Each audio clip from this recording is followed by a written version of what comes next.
ಗುಡಿಯ ಆವರಣದಲ್ಲಿ ಒಂದು ಕಡೆ ಪೂಜಾರಿ ಶಾರದಾ ಕೂತ್ಕೊಂಡಿರ್ತಾರೆ. ಈಗ ಹೇಳಮ್ಮ ಶಾರದಾ, ಏನು ನಿನ್ನ ಸಮಸ್ಯೆ? ಮದುವೆ ಸಮಸ್ಯೆ ಪೂಜಾರಿ ಅವರೇ. ಯಾರ ಮದುವೆ, ಯಾರಿಗೆ ಸಮಸ್ಯೆ, ಯಾರು ತಂದುಕೊಂಡ ಸಮಸ್ಯೆ, ವಿವರವಾಗಿ ಹೇಳಮ್ಮ. ಎಲ್ಲದಕ್ಕೂ ಒಂದೇ ಉತ್ತರ ಪಂಡಿತ್ರೆ. ನಮ್ಮ ಮಗ ರಮೇಶನ ಮದುವೆ. ಓಹೋ, ಈಗ ನಾನು ರಮೇಶನ ಜಾತಕ ನೋಡಿ ಮದುವೆ ಯೋಗ ಇದೆಯಾ ಅಂತ ಹೇಳಬೇಕು ಅಷ್ಟೇನಾ ತಾಯಿ? ಹೌದು ಪೂಜಾರಿಯವರೇ, ಅಷ್ಟೇ. ಅಂದ್ರೆ ರಮೇಶ್ ಬಾಬು ಹುಟ್ಟಿದ ದಿನ, ನಕ್ಷತ್ರ, ರಾಶಿ ಹೇಳಿ. ಈಗಲೇ ಜಾತಕ ನೋಡಿ ವಿವರ ಹೇಳ್ತೀನಿ ಎಂದು ಪೂಜಾರಿ ಹೇಳುತ್ತಲೇ ಶಾರದಾ ತನ್ನ ಮಗ ರಮೇಶನ ವಿವರಗಳನ್ನು ಪೂರ್ತಿಯಾಗಿ ಹೇಳ್ತಾಳೆ. ಇನ್ನು ಹೊಲದ ಕಡೆ ಹೋಗುತ್ತಿರುವ ಪ್ರಸಾದನಿಗೆ ದಾರಿಯಲ್ಲಿ ಶಂಕರ ಕಾಣಿಸುತ್ತಾನೆ. ಅಯ್ಯನವ್ರೆ, ಅಮ್ಮನವರು ಗುಡಿ ಹತ್ರ ಇದ್ರೆ ನೀವೇನು ಸ್ವಾಮಿ ಈ ಕಡೆ ಹೊಲದ ಕಡೆ ಹೋಗ್ತಾ ಇದ್ದೀರಾ? ಅಮ್ಮನವರು ಗುಡಿ ಹತ್ರ ಇರೋದೇನೋ ಶಂಕರ? ನೀನು ಯಾರನ್ನ ನೋಡಿ ಯಾರು ಅಂದ್ಕೊಂಡ್ಯೋ? ನನ್ನ ಕಣ್ಣು ನನ್ನನ್ನು ಮೋಸ ಮಾಡಲ್ಲ ಏನವ್ರೆ. ನಾನು ಗುಡಿ ಹತ್ರ ನೋಡಿದ್ದು ಅಮ್ಮನವರನ್ನೇ. ಮೇಲಾಗೆ ಅಮ್ಮನವರು ಪೂಜಾರಿ ಹತ್ರ ಮಾತಾಡ್ತಾ ಇದ್ದಾರೆ. ಅಂದ್ರೆ ಹುಡುಗನ ಮದುವೆ ಬಗ್ಗೆ ಇರಬೇಕು. ಶಾರದಳಿಗೆ ಎಷ್ಟು ಸಲ ಹೇಳಿದ್ರು ಅರ್ಥವಾಗಲ್ಲ. ಹೊಲದ ಕೆಲಸ ಮಾಡ್ಕೊಳ್ಳುವ ನಮ್ಮ ಹುಡುಗನ ಅಭಿಪ್ರಾಯ, ಸಿಟಿಯಲ್ಲಿ ಜಾಬ್ ಮಾಡ್ತಾ ಇರುವ ಸೋದರ ಸೊಸೆ ಅನಾಮಿಕಳ ಅಭಿಪ್ರಾಯ ಮೊದಲು ತಿಳ್ಕೊಳ್ಳೆ ಅಂದ್ರೆ ಅವಳು ನನ್ನ ಮಾತನ್ನ ಕೇಳಲ್ಲ ಎಂದು ತಕ್ಷಣ ಗುಡಿ ಕಡೆ ನಡೆಯುತ್ತಾ ಇರುತ್ತಾನೆ ಪ್ರಸಾದ್. ಇನ್ನು ಗುಡಿಯ ಹತ್ತಿರ ಪೂಜಾರಿಯವರು ರಮೇಶನ ಜಾತಕವನ್ನು ನೋಡಿ, ಅಮ್ಮ, ರಮೇಶ್ ಬಾಬು ಅವರಿಗೆ ಮದುವೆ ಯೋಗ ಇದೆ, ಸಂಬಂಧಗಳನ್ನು ನೋಡುವಂತೀರಾ? ನಮಗೆ ಬಹಳ ತಿಳಿದ ಹುಡುಗಿ ಇದೆ ರೀ ಪೂಜಾರಿಯವರೇ. ಶುಭಂ, ಆ ಹುಡುಗಿಯ ವಿವರ ಕೂಡ ಇದ್ರೆ ಹೇಳಿ, ಅವಳ ಜಾತಕ ಕೂಡ ನೋಡ್ತೀನಿ. ಇಬ್ಬರಿಗೂ ಆ ಮದುವೆ ಬಂಧ ಯಾವಾಗ ಇದೆ ಅಂತ ಕೂಡ ತಿಳಿಯುತ್ತಲ್ಲ. ಆ ಹುಡುಗಿ ಹೆಸರು ಅನಾಮಿಕಾ ಪೂಜಾರಿಯವರೇ, ನನ್ನ ಸೋದರ ಸೊಸೆ. ಈಗ ಸಿಟಿಯಲ್ಲಿ ಕೆಲಸ ಮಾಡ್ತಾ ಇದ್ದಾಳೆ. ಇನ್ನು ಎಂದು ಅನಾಮಿಕಾ ಹುಟ್ಟಿದ ದಿನ, ಜನ್ಮ ನಕ್ಷತ್ರ, ಇಂತಹ ವಿವರಗಳನ್ನು ಪೂರ್ತಿಯಾಗಿ ಹೇಳುತ್ತಾಳೆ. ಇಷ್ಟರಲ್ಲಿ ಪ್ರಸಾದ್ ಅವರ ಹತ್ರಕ್ಕೆ ಬರ್ತಾನೆ. ಬನ್ನಿ ಬನ್ನಿ, ನಾನು ಹೇಳದೇ ಇದ್ರು ಎಲ್ಲದ್ರ ಮೇಲೆ ನಾನು ಪೂಜಾರಿ ಹತ್ರ ಇದ್ದೀನಿ ಅಂತ ತಿಳ್ಕೊಂಡ್ರಿ, ಬಂದ್ರಿ, ಕೂತ್ಕೊಳ್ಳಿ. ಪೂಜಾರಿಯವರು ರಮೇಶ ಅನಾಮಿಕರ ಜಾತಕನ ನೋಡ್ತಾ ಇದ್ದಾರೆ. ನಮಸ್ಕಾರ ಅವ್ರಿ ಪ್ರಸಾದ್ ಅವರೇ. ಹಾ ನಮಸ್ತೆ ಪೂಜಾರಿ ಅವರೇ, ನೀವು ಜಾತಕವನ್ನ ನೋಡ್ತಾ ಇರಿ, ನಾನು ಶಾರದಳ ಹತ್ರ ಮಾತಾಡ್ತೀನಿ. ಹಾಗೆ ಸ್ವಾಮಿ ಎಂದು ಹೇಳಿ ಪೂಜಾರಿ ಜಾತಕ ನೋಡ್ತಾ ಇರ್ತಾನೆ. ಇನ್ನು ಗುಡಿಯಲ್ಲಿ ಮತ್ತೊಂದು ಕಡೆ ಶಾರದಾ ಪ್ರಸಾದರು ಮಾತನಾಡಿಕೊಳ್ತಾ ಇರ್ತಾರೆ. ಶಾರದಾ, ನಾನು ಹೇಳಿದ್ದೇನೋ ನೀನು ಮಾಡ್ತಾ ಇರೋದೇನೋ? ನೀವು ಮೊದಲು ರಮೇಶ್ ಅನಾಮಿಕರ ಟೈಮ್ ನೋಡ್ಕೊ ಅಂತ ಹೇಳಿದ್ರಿ, ಅದು ತಿಳ್ಕೊಳ್ಳದೆ ಆಗ್ಲೇ ಜಾತಕ ಏನಕ್ಕೆ ತೋರಿಸ್ತಾ ಇದೆಯಾ ಹೇಳು? ಹೊಲದ ಕೆಲಸ ಮಾಡುವ ಮಗ ರಮೇಶ್ ಆಗ್ಲಿ, ಸಿಟಿಲಿ ಜಾಬ್ ಮಾಡ್ತಾ ಇರುವ ಸೋದರ ಸೊಸೆ ಅನಾಮಿಕ ಆಗ್ಲಿ ನನ್ನ ಮಾತನ್ನ ಇಲ್ಲ ಅನ್ನವ ನಂಬಿಕೆ ರೀ. ದಿನ ಯಾವತ್ತಿಗೂ ನಮಗೆ ಅನುಕೂಲವಾಗಿ ಇರುವ ಹಾಗಿಲ್ಲ ಶಾರದಾ ಎಂದು ಪ್ರಸಾದ್ ಹೇಳುತ್ತಾ ಇರುವಾಗ ದಿಗಿಲಿನ ಮುಖದಿಂದ ಪೂಜಾರಿಯವರ ಹತ್ರ ಬರ್ತಾನೆ. ಹೌದಮ್ಮ, ಪ್ರಸಾದ್ ಅವರು ಹೇಳಿದ್ದು ನಿಜ. ದಿನ ಯಾವತ್ತೂ ನಮಗೆ ಅನುಕೂಲವಾಗಿ ಇರೋದಿಲ್ಲ ತಾಯಿ. ಏನಾಯ್ತು ಪೂಜಾರಿಯವರೇ, ಇದ್ರವರೆಗೂ ಚೆನ್ನಾಗೇ ಇದ್ರಿ, ಈಗೇನು ಬಹಳ ಯೋಚನೆಯಿಂದ ಕಾಣಿಸ್ತಾ ಇದ್ದೀರಾ? ದುಃಖ ಪಡುವ ವಿಷಯವಾದ್ರಿಂದ ಹೇಳೋದು ಅನ್ನೋದು ನನ್ನ ಧರ್ಮ ಆದ್ರಿಂದ ನಾನು ಹೇಳ್ತಾ ಇದ್ದೀನಿ ತಾಯಿ. ರಮೇಶ್ ಅನಾಮಿಕರ ಜಾತಕ ಮದುವೆಗೆ ಕುದುರುತ್ತಾ ಇಲ್ಲ. ಅಡ್ಡಗಳು ಎದುರು ಬರ್ತಾ ಇದೆ. ಅವುಗಳಿಂದ ಅವರ ಜೀವನಗಳು ತಲೆ ಕೆಳಗೆ ಆಗುವ ಅವಕಾಶವಿದೆ. ಪೂಜಾರಿಯವರೇ, ನೀವಿನ್ನೂ ಹೊರಡಿ, ನಾನು ಮತ್ತೆ ನಿಮಗೆ ವಿಷಯ ತಿಳಿಸ್ತೀನಿ. ಹಾಗೆ ಪ್ರಸಾದ್ ಬಾಬು ಎಂದು ಹೇಳಿ ಪೂಜಾರಿ ಅಲ್ಲಿಂದ ಹೊರಟು ಹೋಗುತ್ತಾನೆ. ಶಾರದಾ, ಈಗಲಾದ್ರೂ ನನ್ನ ಮಾತನ್ನ ಕೇಳಿ ಮಗ ರಮೇಶನನ್ನು, ಸೋದರ ಸೊಸೆ ಅನಾಮಿಕಳನ್ನು ಕೇಳಿ ಅವರ ಅಭಿಪ್ರಾಯವನ್ನು ಕೇಳು. ಸರಿ ಕಣ್ರಿ, ಈಗ ಹೊಲದ ಹತ್ತಿರಕ್ಕೆ ಹೋಗಿ ರಮೇಶನ ವಿಷಯ ತಿಳ್ಕೊಳ್ಳೋಣ. ನಾಳೆ ಸಿಟಿಗೆ ಹೋಗಿ ಸೋದರ ಸೊಸೆ ಅನಾಮಿಕಳ ಮಾತು ಕೇಳ್ಕೊತೀನಿ. ಹಾಗೆ ಶಾರದಾ ಎಂದು ಶಾರದಾ ಪ್ರಸಾದ್ ಅಲ್ಲಿಂದ ಮನೆಗೆ ಹೊರಡುತ್ತಾರೆ. ಇನ್ನು ಸಿಟಿಯಲ್ಲಿ ಒಂದು ಕಾಫಿ ಶಾಪ್ನಲ್ಲಿ ಅನಾಮಿಕಾ, ಶೇಖರ್ ಕೂತ್ಕೊಂಡು ಕಾಫಿ ಕುಡಿತಾ ಇರ್ತಾರೆ. ಅನಾಮಿಕಾ, ಈ ಮಂತು ನಿನ್ನ ಸ್ಯಾಲ್ರಿನ ನೀನಿನ್ನೂ ಕಳಿಸ್ಲಿಲ್ಲ. ಈ ಮಂತು ನಿನಗೆ ಕೊಡೋಕ್ಕಾಗಲ್ಲ ಶೇಖರ್, ನನಗೆ ಸ್ವಲ್ಪ ಖರ್ಚಿದೆ. ಊರ್ನಲ್ಲಿರುವ ನಮ್ಮ ಸೋದರತ್ತೆಯವರಿಗೆ ಬಟ್ಟೆ ತಗೊಳ್ಳೋಣ ಅಂತ ಅಂದ್ಕೋತಾ ಇದ್ದೀನಿ ಎಂದು ಹೇಳುತ್ತಲೇ ಶೇಖರ್ಗೆ ಕೋಪ ಬರುತ್ತೆ. ಏನು ಮಾತನಾಡದೆ ಅಲ್ಲಿಂದ ಹೊರಟು ಹೋಗುತ್ತಾನೆ. ಅನಾಮಿಕಾ ಅಯೋಮಯದಿಂದ ನೋಡ್ತಾ ಇರ್ತಾಳೆ. ಇನ್ನು ಆ ಕಡೆ ಹೊಲದ ದಟ್ಟದಲ್ಲಿರುವ ಮರದ ಹತ್ತಿರ ರಮೇಶ್, ಶಾರದಾ ಪ್ರಸಾದರು ನಿಂತ್ಕೊಂಡಿರ್ತಾರೆ. ಅಮ್ಮ, ಅಪ್ಪ, ನೀವು ನನ್ನನ್ನು ಅನಾಮಿಕಳನ್ನು ಮದುವೆ ಮಾಡ್ಕೋತೀಯ ಮಗನೇ ಅಂತ ಕೇಳಬೇಕು ಅಂತ ನೀವು ಅಂದ್ಕೊಂಡು ಇಲ್ಲಿಗೆ ಬಂದ್ರಿ ಅಂತ ನನಗೆ ಅರ್ಥವಾಯ್ತು. ಮೊದಲು ನನ್ನನ್ನೆಲ್ಲ ಹೋಗಿ ಅನಾಮಿಕಳನ್ನು ಕೇಳಿ. ನಾಳೆ ನಾನು ಸಿಟಿಗೆ ಹೋಗಿ ತಿಳ್ಕೊತೀನಿ ಮಗನೇ. ನಿನಗಿಷ್ಟವಾ ಇಲ್ವೋ ಅದು ಹೇಳು ಮೊದಲು. ಅಮ್ಮ, ನಾನು ಹಳ್ಳಿಯ ರೈತ, ಅವಳು ಜಾಬ್ ಮಾಡ್ತಾ ಇರುವ ಸಿಟಿ ಹುಡುಗಿ. ನಮ್ಮಿಬ್ಬರ ಬಂದ ಅವಳು ಇಷ್ಟದ ಮೇಲೆ ಆಧಾರವಾಗಿರುತ್ತೆ. ಮೊದಲು ಹೋಗಿ ಅನಾಮಿಕಳನ್ನ ಕೇಳಿ ಎಂದು ಹೇಳಿದ್ದರಿಂದ ಅಲ್ಲಿಂದ ಶಾರದಾ ಪ್ರಸಾದರು ಮನೆ ಕಡೆಗೆ ಹೊರಡ್ತಾ ಇರ್ತಾರೆ. ಇನ್ನು ಸಿಟಿಯಲ್ಲಿ ತನ್ನ ರೂಮ್ ಕಿಟಕಿ ಹತ್ತಿರ ದಿಗಿಲಿನಿಂದ ಕೂತ್ಕೊಂಡ ಅನಾಮಿಕಳ ಹತ್ತಿರ ಅವಳ ಫ್ರೆಂಡ್ ಅಮೃತ ಬರುತ್ತಾಳೆ. ನೀನು ಚಿಂತೆಯಿಂದ ಇದೆಯಾ ಅಂದ್ರೆ ಆ ಶೇಖರ್ ಮತ್ತೆ ನಿನ್ಗೇನೋ ಒಂದು ಅಂದ ಅನ್ನೋ ಮಾತು. ಅವನೇನಂದ? ಈ ಮಂತ್ ಸ್ಯಾಲ್ರಿ ಕೊಡು ಅಂತ ಅಂದ ಅಮೃತ. ನನಗೆ ಖರ್ಚುಗಳಿದೆ, ಕೊಡಲ್ಲ ಅಂತ ಹೇಳಿದೆ ಅಷ್ಟೇ. ಕೋಪದಿಂದ ಹೊರಟೋದ. ನಾನು ನಿನಗೆ ಮೊದಲೇ ಹೇಳಿದ್ನಲ್ಲ ಅನಾಮಿಕಾ, ಶೇಖರ್ನ ನೋಡ್ತಾ ಇದ್ರೆ ದುಡ್ಡಿನ ಮನುಷ್ಯನ ಹಾಗಿದ್ದಾನೆ, ಅವನನ್ನು ಅಷ್ಟೆಲ್ಲ ನಂಬೇಡ ಅಂತ ನಾನು ಫಸ್ಟ್ ಇಂದ ಹೇಳ್ತಾನೆ ಇದ್ದೀನಲ್ಲ.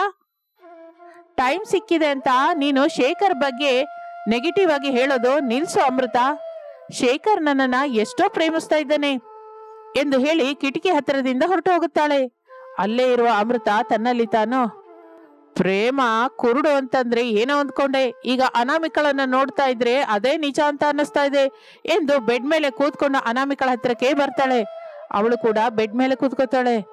ಅನಾಮಿಕಾ ಅಮೃತ ಕ್ಯಾಶುವಲ್ ಆಗಿ ಮಾತಾಡ್ಕೊಳ್ತಾ ಇರ್ತಾರೆ. ಸ್ವಲ್ಪ ಸಮಯದ ನಂತರ ತಾನು ತಯಾರು ಮಾಡಿದ ತಿಂಡಿಗಳ ಡಬ್ಬವನ್ನು ಹಿಡಿದುಕೊಂಡು ಅನಾಮಿಕಳ ಹತ್ತಿರಕ್ಕೆ ಬರ್ತಾಳೆ ಅನಾಮಿಕಳ ಅತ್ತೆ ಶಾರದಾ. ಸೋದರತ್ತೆಯನ್ನು ನೋಡಿ ಸಂತೋಷ ಪಡುತ್ತಾಳೆ ಅನಾಮಿಕಾ. ಅಮೃತ, ಊರಿನಿಂದ ಅತ್ತೆ ಬಂದಿದ್ದಾರಲ್ಲ, ಹೋಗಿ ಕೂಲ್ ಡ್ರಿಂಕ್ಸ್ ತಗೊಂಬ. ಹಾಗೆ ಅನಾಮಿಕಾ ಎಂದು ಹೇಳಿ ಅಮೃತ ಅಲ್ಲಿಂದ ಹೊರಟು ಹೋಗುತ್ತಾಳೆ. ಇಬ್ಬರು ಸ್ವಲ್ಪ ಹೊತ್ತು ಕ್ಷೇಮ ಸಮಾಚಾರ ಮಾತನಾಡಿದ ನಂತರ, ಅನಾಮಿಕಾ, ನನ್ಗೆ ಗೊತ್ತು ಅತ್ತೆ, ನಾನು ಬಾ ಅಂದ್ರೇನೆ ನೀವು ಯಾವತ್ತೂ ಬರಲ್ಲ. ಅಂದ್ರೆ ಈ ದಿನ ನೀವು ನನಗಾಗಿ ಇಲ್ಲಿವರೆಗೂ ಬಂದ್ರಿ ಅಂತಂದ್ರೆ ಅದು ಮದುವೆ ಬಗ್ಗೆನೆ ಅಂತ ನಾನು ಅರ್ಥ ಮಾಡಿಕೊಳ್ಳಬಲ್ಲೆ. ಅರ್ಥ ಮಾಡ್ಕೊಂಡಿದೀಯಲ್ಲ, ಮತ್ತೆ ನಿಂಗೂ ರಮೇಶನಿಗೂ ಮದುವೆ ಯಾವಾಗ ಮಾಡ್ಬೇಕು ಹೇಳು? ಪೂಜಾರಿ ಹತ್ರ ಮಾತಾಡಿ ಮುಹೂರ್ತ ಇಟ್ಟಿಸ್ತೀನಿ. ಸಿಟಿಲಿ ಜಾಬ್ ಮಾಡ್ತಾ ಇರುವ ನಾನು ಆ ಹಳ್ಳಿಯ ರೈತ ರಮೇಶ್ ಬಾವನನ್ನು ಮದುವೆ ಮಾಡ್ಕೋತೀನಿ ಅಂತ ಹೇಗೆ ಅಂದ್ಕೊಂಡಿದ್ದೀರಿ ಅತ್ತೆ ಎಂದು ಅನಾಮಿಕಾ ಹೇಳುತ್ತಲೇ ಶಾರದಾ ಕಣ್ಣೀರು ಹಾಕಿಕೊಳ್ಳುತ್ತಾಳೆ. ಸಾರಿ ಅತ್ತೆ, ನಾನು ಇಲ್ಲಿ ಶೇಖರ್ ಅನ್ನುವ ಹುಡುಗನನ್ನ ಪ್ರೇಮಿಸ್ತಾ ಇದ್ದೀನಿ. ಬೇಗದಲ್ಲೇ ಮದುವೆ ಮಾಡ್ಕೋಬೇಕು ಅಂತ ನಾವು ಅಂದ್ಕೋತಾ ಇದ್ದೀವಿ. ಸರಿ ಅನಾಮಿಕಾ, ನೀನಿಲ್ಲಿ ಸಂತೋಷವಾಗಿರೋದೇ ನಮ್ಗೆ ಬೇಕಾಗಿದ್ದು. ಇನ್ನು ನಾನು ಹೋಗಿ ಬರ್ತೀನಿ. ಸರಿ ಅತ್ತೆ, ಜಾಗೃತಿಯಾಗಿ ಹೋಗಿ. ಮಾವಯ್ಯನನ್ನು ಭಾವನನ್ನು ಕೇಳಿದೆ ಅಂತ ಹೇಳಿ ಎಂದು ಹೇಳುತ್ತಲೇ ಶಾರದಾ ದುಃಖ ಪಡುತ್ತಾ ಅಲ್ಲಿಂದ ಹೊರಟು ಹೋಗುತ್ತಾಳೆ. ಒಂದು ರಾತ್ರಿಯ ಹೊತ್ತು ದುಃಖ ಪಡುತ್ತಿರುವ ಶಾರದಾ ಪ್ರಸಾದರ ಹತ್ತಿರಕ್ಕೆ ಮಗ ರಮೇಶ್ ಬರ್ತಾನೆ. ಅಮ್ಮ, ಯಾಕೆ ದುಃಖ ಪಡ್ತಾ ಇದ್ದೀರಾ? ನೀನೇ ಹೇಳು. ಸಿಟಿ ಹುಡುಗಿ ಹಳ್ಳಿಯವನನ್ನು ಮದುವೆ ಮಾಡ್ಕೋತಾಳ? ನಿನಗೇನು ಕಡಿಮೆ ಮಗನೇ? ಗುಣದಲ್ಲಿ ರಾಮ, ದಾನದಲ್ಲಿ ಕರ್ಣ. ತಾಯಿ ಆದ್ರಿಂದ ನಿನಗೆ ನಾನು ಹಾಗೆ ಅನಿಸ್ತಾ ಇರ್ಬೋದಮ್ಮ. ಅನಾಮಿಕಳಿಗೆ ಕೂಡ ಹಾಗೆ ಅನಿಸ್ಬೇಕು ಅಂತಿಲ್ವಲ್ಲ. ಈ ಅನಾಮಿಕಾ ಅಲ್ದಿದ್ರೆ ಮತ್ತೊಂದು ಅನುಷಾನ ಕರ್ಕೊಂಡ್ಬರ್ತೀನಿ, ಇಲ್ಲ ಅಂದ್ರೆ ಅಮೃತಳ ಜೊತೆ ಮದುವೆ ಮಾಡಿಸ್ತೀನಿ. ಬೇಡ ಅಪ್ಪ, ನನಗೆ ಮದುವೆ ಮಾಡ್ಕೋಬೇಕು ಅಂತಿಲ್ಲ ಎಂದು ಹೇಳಿ ಹೊರಟು ಹೋಗುತ್ತಾನೆ ರಮೇಶ್. ಹೀಗೆ ದಿನಗಳು ಕಳೆಯುತ್ತಾ ಇರುತ್ತದೆ. ಚಳಿಗಾಲ ಬಂದೇ ಬರುತ್ತದೆ. ಶೇಖರ್ ದಿನ ದಿನಕ್ಕೂ ಅನಾಮಿಕಳ ಮೇಲೆ ಕೋಪಿಸಿಕೊಳ್ಳುತ್ತಾ ಇರ್ತಾನೆ. ಒಂದು ದಿನ ಅನಾಮಿಕಳನ್ನು ಹೊಡಿತಾನೆ ಕೂಡ. ಅದರಿಂದ ಅನಾಮಿಕಳಿಗೆ ಶೇಖರ್ ಅಸಲು ಮನಸ್ತತ್ವ ಏನು ಅಂತ ಅರ್ಥವಾಗುತ್ತೆ. ತಕ್ಷಣ ಅನಾಮಿಕಾ ತನ್ನ ಸೋದರತೆ ಶಾರದಳ ಹತ್ತಿರಕ್ಕೆ ಬರ್ತಾಳೆ. ನನ್ನನ್ನು ಕ್ಷಮಿಸಿ ಅತ್ತೆ, ನಾನು ಬಹಳ ದೊಡ್ಡ ತಪ್ಪು ಮಾಡಿದೆ. ಈಗ ಭಾವನನ್ನ ಮದುವೆ ಮಾಡ್ಕೋತೀನಿ. ನನಗಿಷ್ಟವಿಲ್ಲ ಅಪ್ಪ, ಯಾವತ್ತಿಗೂ ನಾನು ನಿನ್ನ ಮಗನಾಗಿ ಬದುಕ್ತಾ ಇರ್ತೀನಿ. ಅಸಲು ನೀನು ನನ್ನ ಮಗ ಅಲ್ವಾ ಮಗನೇ ಎಂದು ಶಾರದಾ ಹೇಳುತ್ತಲೇ ರಮೇಶ್ ಆಶ್ಚರ್ಯ ಹೋಗುತ್ತಾನೆ. ಅಮ್ಮ, ಅನಾಮಿಕಳನ್ನು ಮದುವೆ ಮಾಡ್ಕೊಳ್ಳಲ್ಲ ಅಂತ ಹೇಳಿದ್ದಕ್ಕೆ ಏಕವಾಗಿ ನಾನು ನಿನ್ನ ಮಗ ಅಲ್ಲ ಅಂತ ಹೇಳ್ತಾ ಇದೀಯಮ್ಮ? ಬಾಬು, ನಿಮ್ಮಮ್ಮ ಹೇಳೋದು ನಿಜ ಬಾಬು. ನೀನು ಶಾರದಳ ಮಗನಲ್ಲ. ಶಾರದಾ ನಿನಗೆ ಸವತಿ ತಾಯಿ. ನಿಮ್ಮಮ್ಮ ಅನ್ನಪೂರ್ಣ ನನ್ನ ಮೊದಲ ಹೆಂಡತಿ ಎಂದು ಹೇಳುತ್ತಲೇ ರಮೇಶ್ ಕಣ್ಣೀರು ಹಾಕಿಕೊಳ್ಳುತ್ತಾ, ಬೇಡ ಅಪ್ಪ, ಇನ್ಯಾವತ್ತಿಗೂ ಈ ಅಮ್ಮ ನನಗೆ ಸವತಿ ತಾಯಿ ಅಂತ ಹೇಳಬೇಡಿ. ನನಗೆ ಅಮ್ಮ ಅಷ್ಟೇ. ಅನಾಮಿಕಳನ್ನೇ ಮದುವೆ ಮಾಡ್ಕೊಂಡ್ರೆ ನನ್ನ ತಾಯಿ ಮಗನ ಬಂಧ ಇರುತ್ತಾ ಅಮ್ಮ? ಹೌದು ಮಗನೇ. ಸರಿ ಅಮ್ಮ, ನಾನು ಅನಾಮಿಕಳನ್ನು ಮದುವೆ ಮಾಡ್ಕೋತೀನಿ ಎಂದು ಹೇಳುತ್ತಲೇ ಎಲ್ಲರೂ ಸಂತೋಷ ಪಡುತ್ತಾರೆ. ಪೂಜಾರಿಯನ್ನು ಕರೆಸಿ ಮುಹೂರ್ತ ಇಡುತ್ತಾರೆ. ಆ ಮುಹೂರ್ತ ಬೆಳಗಿನ ಜಾವ 4 ಗಂಟೆಗೆ ಬರುತ್ತೆ. ಚಳಿಗಾಲದಲ್ಲಿ ಸಣ್ಣಗೆ ಮಂಜು ಬೀಳುತ್ತಾ ಇರುತ್ತದೆ. ಯಾರೂ ಇಲ್ಲದ ಮಂಟಪದಲ್ಲಿ ಚಳಿಗೆ ನಡುಗುತ್ತಾ ರಮೇಶ್ ಅನಾಮಿಕಳ ಕುತ್ತಿಗೆಗೆ ತಾಳಿ ಕಟ್ತಾನೆ. ಅದು ನೋಡಿ ಶಾರದಾ ಪ್ರಸಾದರು ಎಷ್ಟೋ ಸಂತೋಷ ಪಡುತ್ತಾರೆ. ಈ ವಿಧದಿಂದ ಚಳಿಗಾಲದಲ್ಲೇ ತನ್ನ ಸೋದರ ಸೊಸೆಯನ್ನು ಕೊಟ್ಟು ತನ್ನ ಮಗನಿಗೆ ಮದುವೆ ಮಾಡಿಸುತ್ತಾರೆ ಶಾರದಾ ಪ್ರಸಾದರು. ಇದು ಇಂದಿನ ಕತೆ. ಮತ್ತೊಂದು ಆಸಕ್ತಿಕರವಾದ ಕತೆ ಜೊತೆ ಮತ್ತೆ ಸೇರೋಣ. ಅಲ್ಲಿವರೆಗೂ ನಮಸ್ತೆ. ಸೆಕೆಂಡ್ ಫ್ಲೋರ್ ಬಾಲ್ಕನಿಯಲ್ಲಿ ಅನಾಮಿಕಾ ಗಟ್ಟಿಯಾಗಿ ಸೀರೆ ಹಿಡ್ಕೊಂಡಿರ್ತಾಳೆ. ಅದೇ ಸೀರೆಯನ್ನು ಹಿಡಿದುಕೊಂಡು ರಮೇಶ್ ನೇತಾಡ್ತಾ ಇರ್ತಾನೆ ಭಯದಿಂದ. ಏನ್ ಅನಾಮಿಕಾ ಇದು? ರೇಷ್ಮೆ ಸೀರೆಗಾಗಿ ಗಂಡನ ಹೇಗೆ ಬಾಲ್ಕನಿಯಿಂದ ದೂಡೋದು ಬಹಳ ದಾರುಣ ಅನಾಮಿಕಾ. ದಾರುಣ ಇಲ್ಲ, ದಗಾನೂ ಇಲ್ಲ, ಪಾಪ ಅದಕ್ಕಿಂತ ಇಲ್ಲ. ರೇಷ್ಮೆ ಸೀರೆ ಕೊಡಿಸ್ತೀರಾ? ಇಲ್ಲ ಅಂದ್ರೆ ಗಟ್ಟಿಯಾಗಿ ಹಿಡ್ಕೊಂಡ ಈ ಸೀರೆನ ಬಿಟ್ಬಿಡು ಅಂತೀರಾ? ಅನಾಮಿಕಾ ನನ್ ಮಾತ್ ಕೇಳು, ಬಿಳಿ ಸೀರೆಲಿ ನೀನ್ ಅಷ್ಟು ಚೆನ್ನಾಗಿರಲ್ಲ ಅನಾಮಿಕಾ. ಅಬ್ಬಾ, ಸೆಕೆಂಡ್ ಫ್ಲೋರ್ ನಿಂದ ಬಿದ್ರೆ ಕೈಕಾಲ್ ಮುರಿಯುತ್ತೆ ಹೊರತು ಪ್ರಾಣ ಹೋಗಲ್ಲ ಅಂತ ನಾನು ಮೊದ್ಲೇ ತಿಳ್ಕೊಂಡಿದ್ದೀನಿ ರೀ.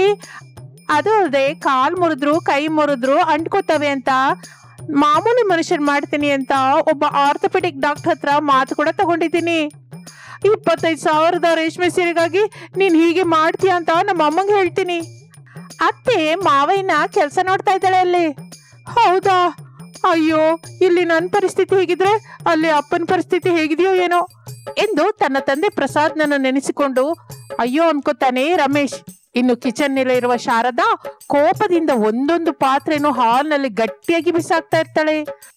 ಸೋಫಾದಲ್ಲಿ ಪ್ರಸಾದ್ ನೆತ್ತಿಯ ಮೇಲೆ ಶಾಲ್ ಹೊತ್ಕೊಂಡು ಅಯೋಮಯದಿಂದ ಕೂತ್ಕೊಂಡಿರ್ತಾನೆ. ಶಾರದಾ ಒಂದು ಕೈನಲ್ಲಿ ಲಟ್ಟಣಿಗೆ ಮತ್ತೊಂದು ಕೈಯಲ್ಲಿ ಉದ್ದನೆಯ ಸೌಟ್ ಹಿಡಿದುಕೊಂಡು ಪ್ರಸಾದ್ನ ಹತ್ರ ಬರ್ತಾಳೆ. ಪ್ರಸಾದ್ ಬೆಚ್ಚಿ ಬಿದ್ದು ಶಾರದಳನ್ನು ನೋಡ್ತಾನೆ. ನಾನು ನಿಮ್ಮನ್ನು 7 ತೊಲದ ಒಡವೆ ಮಾಡಿಸಿ ಅಂತ ಕೇಳಿಲ್ವಲ್ಲ? ಇಲ್ಲ ಶಾರದಾ. ₹1,00,00,000 ತಗೊಂಡ್ಬಂದು ನಂಗೆ ಕೊಡು ಅಂತ ಕೇಳಲಿಲ್ವಲ್ಲ? ಇಲ್ವಲ್ಲ ಶಾರದಾ. ನನ್ನ ಸೊಂಟಕ್ಕೆ ಸರಿಯಾದ ಒಡ್ಯಾಣ ಮಾತ್ರವೇ ಮಾಡಿಸಿ ಅಂತ ಕೇಳ್ದೆ. ಹೌದು ಶಾರದಾ, ಆದ್ರೆ ನಿನ್ನ ಸೊಂಟಕ್ಕೆ ಒಡ್ಯಾಣ ಅಂದ್ರೆ ಎಂದು ಪ್ರಸಾದ್ ಏನೋ ಹೇಳಲಿಕ್ಕೆ ಹೋಗುವಾಗ ಶಾರದಾ ಗಟ್ಟಿಯಾಗಿ ಮಾತಾಡಬೇಡಿ, ಒಡ್ಯಾಣ ಮಾಡಿಸ್ತೀರಾ ಇಲ್ವಾ ಅದು ಮಾತ್ರ ಹೇಳಿ ಎಂದು ಹೇಳುತ್ತಲೇ ಪ್ರಸಾದ್ ಆಲೋಚನೆಯಲ್ಲಿ ಬಿದ್ದು ತನ್ನಲ್ಲಿ ತಾನು ಹೀಗಂದ್ಕೋತಾನೆ. ಈ ಕ್ಷಣ ಸರಿ ಅಂತ ಹೇಳಿ ಈ ಪ್ರಮಾದದಿಂದ ಮೊದಲು ಹೊರಗೆ ಬರಬೇಕು, ಇಲ್ಲ ಅಂದ್ರೆ ಡೇಂಜರ್ ಆಗೋ ಹಾಗಿದೆ. ಶಾರದಳ ತೃಪ್ತಿಗಾಗಿ ಸರಿ ಬಿಡು, ಒಡ್ಯಾಣ ಮಾಡಿಸ್ತೀನಿ ಅಂತ ಹೇಳ್ತೀನಿ.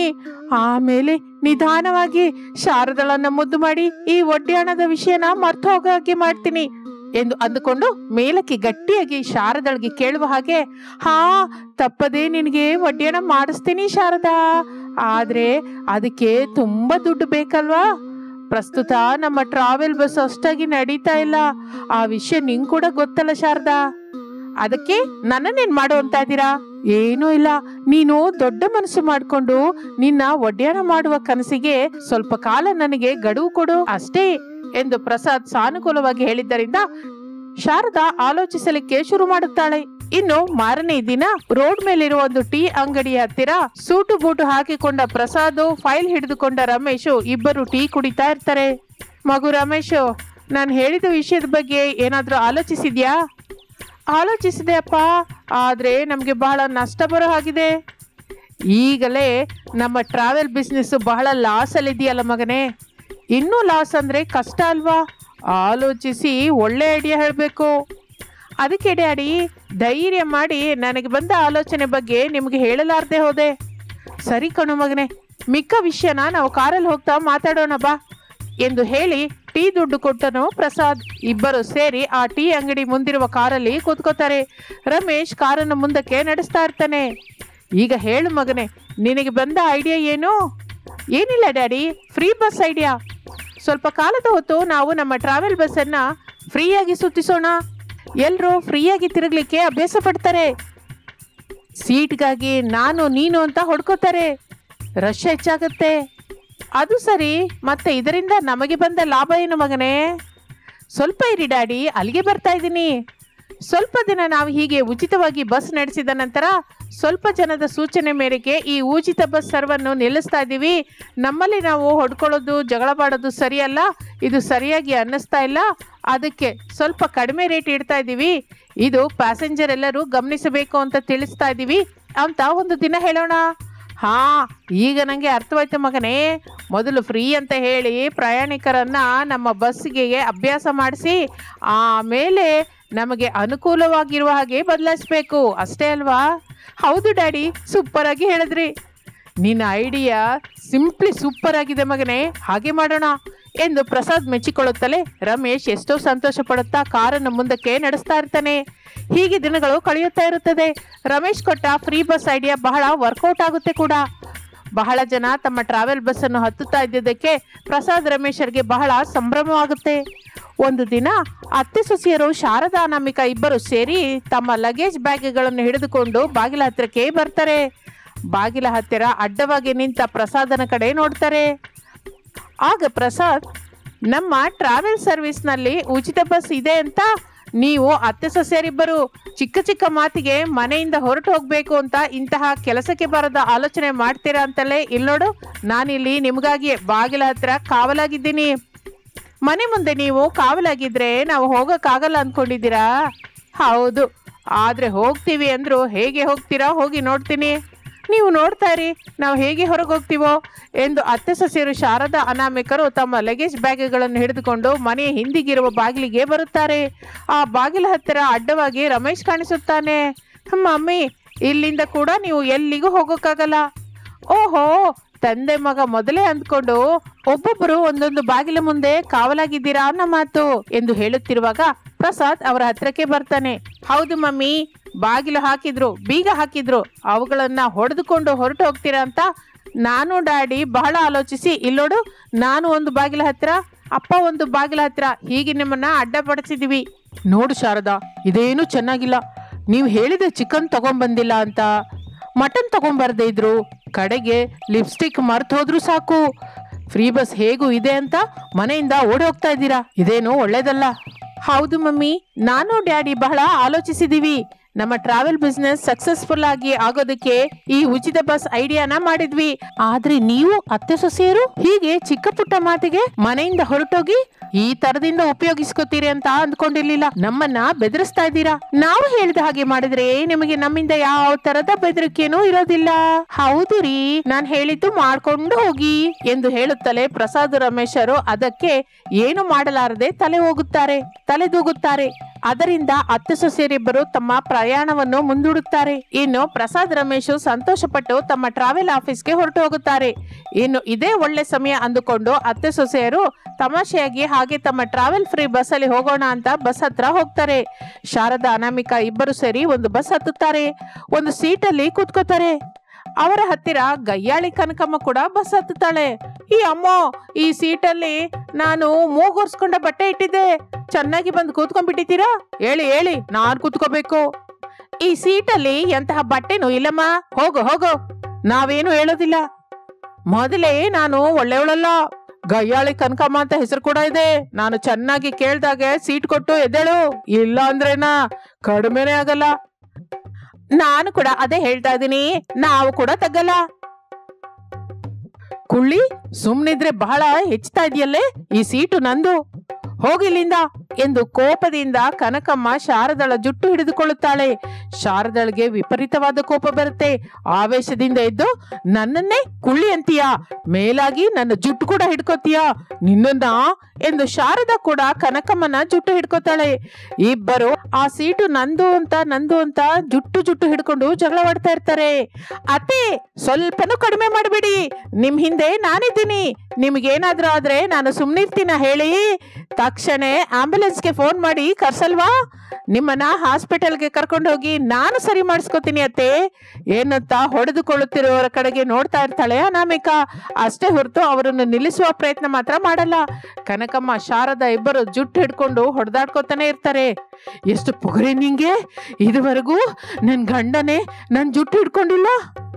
ನಿನ್ನ ಗಯ್ಯಾಳಿತನಕ್ಕೆ ಭಯಪಟ್ಟಿರ್ತಾನೆ, ಏನು ಜುಟ್ಟು ಕೂಡ ಹಿಡ್ಕೋತಾನ?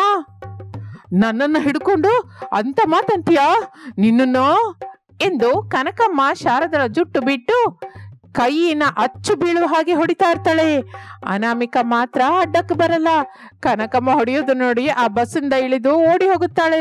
ಶಾರದಾ ಕನಕಮ್ಮನನ್ನು ದಬ್ಬಿ ಆ ಬಸ್ಸಿನಿಂದ ಇಳಿದು ಓಡಿ ಹೋಗ್ತಾಳೆ. ಕನಕಮ್ಮ ನಗುತ್ತಾ ಗೆದ್ದೆನೋ ಅನ್ನುವ ಆನಂದದಿಂದ ಆ ಸೀಟಲ್ಲಿ ಕೂತ್ಕೋತಾಳೆ. ಹೀಗೆ ದಿನಗಳು ಕಳೀತಾ ಇರುತ್ತದೆ. ಕೆಲವು ಕಡೆಯಲ್ಲಿ ಹೆಂಗಸರು ಜುಟ್ಟು ಹಿಡ್ಕೊಂಡು ಜಗಳವಾಡ್ತಾ ಇರ್ತಾರೆ ಉಚಿತ ಬಸ್ಗಾಗಿ. ಕೆಲವೊಂದು ಹೆಂಗಸರಂತೂ ಈ ಫ್ರೀ ಬಸ್ಸೇ ಬೇಡ ಅಂತ ಹೇಳ್ತಾ ಇರ್ತಾರೆ. ಒಂದು ದಿನ ರಮೇಶು, ಅಪ್ಪ ನಿಜವಾಗಿಯೂ ನಾವು ಇಟ್ಟ ಈ ಫ್ರೀ ಬಸ್ ಇಂದ ಬಹಳ ಜನ ಕಷ್ಟಪಡ್ತಾ ಇದ್ದಾರಪ್ಪ. ಇನ್ನು ನಾವು ಫ್ರೀ ಬಸ್ಗೆ ಫುಲ್ ಸ್ಟಾಪ್ ಇಡಬೇಕಾದ ಸಮಯ ಬಂದಿದೆ. ಹೌದು ಮಗನೇ, ನಾನು ಅದೇ ಅನ್ಕೋತಾ ಇದ್ದೀನಿ. ಹೇಗೆ ಫುಲ್ ಸ್ಟಾಪ್ ಇಡಬೇಕು ಅಂತ ನೀನೇ ಹೇಳು. ಹೌದು ರೀ, ಈ ಫ್ರೀ ಬಸ್ನ ರದ್ದು ಮಾಡಿಬಿಡಿ. ಇದರಿಂದ ಬಹಳ ಕಷ್ಟ ಬರ್ತಾ ಇದೆ. ಒಂದು ಸೀಟ್ಗಾಗಿ ಒಡ ಹುಟ್ಟಿದವರು ಹೊಡೆದಾಡ್ಕೋತಾ ಇದ್ದಾರೆ, ಬೇರೆ ಆಗ್ತಾ ಇದ್ದಾರೆ ಕೂಡ. ಅಷ್ಟೇ ಇಲ್ಲ ಮಾವಯ್ಯ, ಕೆಲಸ ಬೊಕ್ಸವಿಲ್ಲದ ಹೆಂಗಸರು ಟೈಮ್ ಪಾಸ್ ಮಾಡ್ಬೇಕಂತ ಹೆಂಗಸರು ಕೂಡ ಅಂದವಾಗಿ ತಯಾರಾಗಿ ಬಂದು ಬಸ್ ಅಲ್ಲಿ ಕೂತ್ಕೋತಾ ಇದ್ದಾರೆ. ಹಗಲೆಲ್ಲ ತಿರುಗುತ್ತಾ ರಾತ್ರಿ ವೇಳೆ ಮನೆಗೆ ಹೋಗ್ತಾ ಇದ್ದಾರೆ. ಇದಾದ್ರೂ ಸರಿಯಲ್ಲ ಮಾವಯ್ಯ. ಅದು ಸರಿ ಹೊರತು ಹೇಗೆ ಮಾಡಿದ್ರೆ ಚೆನ್ನಾಗಿರುತ್ತೋ ನೀವೇ ಹೇಳಿ, ಹಾಗೆ ಮಾಡೋಣ ಎಂದು ಪ್ರಸಾದ್ ಕೇಳುತ್ತಲೇ ಯಾರಿಗೂ ತೋಚಿದ ಐಡಿಯಾ ಅವರು ಹೇಳ್ತಾರೆ. ಆದರೆ ಪ್ರಸಾದ್ಗೆ ಅವೇನು ಹಿಡಿಸೋದಿಲ್ಲ. ಕಡೆಗೆ ಬಹಳ ಆಲೋಚಿಸಿ ರಮೇಶ್ ಒಂದು ವಿಷಯ ಹೇಳುತ್ತಾನೆ. ಅದು ಎಲ್ಲರಿಗೂ ಹಿಡಿಸುತ್ತದೆ. ನೀನ್ ಹೇಳಿದ್ದು ಚೆನ್ನಾಗಿದೆ ಮಗನೇ, ನೀನ್ ಹೇಳಿದ ಹಾಗೆ ಮಾಡೋಣ. ಹೌದು ರೀ, ಮಗ ಹೇಳಿದ ಹಾಗೆ ಮಾಡ್ಬಿಡಿ. ನಮ್ಮವರು ಹೇಳಿದ್ದಕ್ಕೆ ನಾನು ಕೂಡ ಒಪ್ಕೋತಾ ಇದ್ದೀನಿ. ಇನ್ನು ಎಲ್ಲರೂ ಒಪ್ಪಿಕೊಂಡಿದ್ದರಿಂದ ಸರಿಯಾದ ರೇಟ್ ಇಟ್ಟು ಬಸ್ ಅನ್ನು ನಡೆಸುತ್ತಾ ಇರ್ತಾರೆ. ಇದು ಇಂದಿನ ಕತೆ. ಮತ್ತೊಂದು ಆಸಕ್ತಿಕರವಾದ ಕತೆ ಜೊತೆ ಮತ್ತೆ ಸೇರೋಣ. ಅಲ್ಲಿಯವರೆಗೂ ನಮಸ್ತೆ.